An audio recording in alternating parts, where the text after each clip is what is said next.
ఎన్ని కృష్ణానది ఎన్నో బాబాకు కనిపించినాయి. ఇప్పుడు అర్జునుడికి అదే చూపిస్తున్నాడు, అన్ని చూపిస్తున్నాడు. అవే బాబా కనిపిస్తే బాబా అందరికీ చెప్తే అక్కడ బాబాని ఏమన్నారు, నీకు పెద్ద మహాభూతం పట్టింది, నీకు మామూలు భూతం కాదు, ఇవన్నీ నీకు అన్ని కనిపిస్తున్నాయంటే నీకు ఏదో భూతం పట్టింది అన్నాడు. భూతం పట్టిందంటే కొందరు మాంత్రికుడిని ఉంటారు కదా చేసేవాళ్ళు, తీసుకొచ్చి చూపించారు. ఆయనకు కూడా అర్థం కాదు, నీకు నేను చిన్న మాంత్రికున్నావు, ఇంకా పెద్ద భూతం వైద్యుడిని ఇంకా తీసుకురావాలి నీకు, అయితే ఆయన కూడా తగ్గుతుందని చెప్పి అట్లా కూడా తీసుకొచ్చి చూపించిన ఆయన కూడా సాధ్యం కాదు, ఎందుకు ఇవన్నీ అవుతున్నాయి ఆయనకు కూడా తెలియదు. అప్పుడు అందరు బాబాని పిచ్చోడన్నారు, ఈయనకి ఏమో కనిపిస్తున్నాడు అన్ని చెప్తే ఏమంటారు దర్శనం వాళ్ళకైతే లేవు బాబాకి అవుతున్నాయి.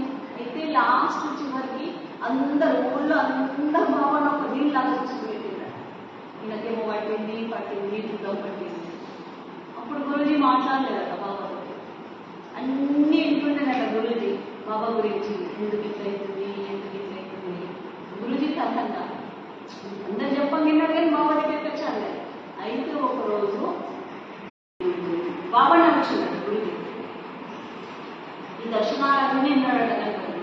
ఇది తన ఇంట్లో ఒక బ్రహ్మానంద పుస్తకం ఉంది, బ్రహ్మానంద స్వామి, దాంట్లో బాబాకు అప్పుడు చెప్పిండట, బాబా గణపతి గురించి ఇలా అవుతుంది, నాకు సూర్యుడు చంద్రుడు సముద్రాలు పర్వతాలు నదులు అన్నీ నాకు కనిపిస్తున్నాయి గురూజీ, మాస్టారు నాకు అన్నీ కనిపిస్తున్నాయి, రోజు అందులో నేను లీనమైపోతున్నా, నాకు ఆకలి లేదు రూపా లేదు ఏమీ లేదు, ఇవన్నీ నేను చెప్తే వాళ్ళు నాకు భూతం పట్టింది అంటున్నారు. గురించి చెప్తే గురువుకి సాష్టాంగ ప్రణామం చేసిందట, బాబా ఇది ఏ భూతం కాదు, ఏ మాతృకుడు నీకు ఏం చేయలే, మంత్రం కాదు తంత్రం కాదు, నీకు ఎవ్వరేం చేయలే బాబా, నాకు కాదు, నువ్వు ఒక మహాయోగివి బాబా అని సాష్టాంగ ప్రణామం చేసింది. ఎందుకు గణపతి గురించి తెలుసు కాదు, ఎందుకంటే గ్రంథాలు ఇటువంటి చదివి గంగా మహారాజు గంగారాం మహారాజు ఇటువంటి గ్రంథాలు చదువు ఇట్లా అది ఇంట్లోకెళ్ళి బ్రహ్మానంద స్వామితోటి అభంగాల పుస్తకాన్ని తీసుకొచ్చి ఒకటి వినిపించేది.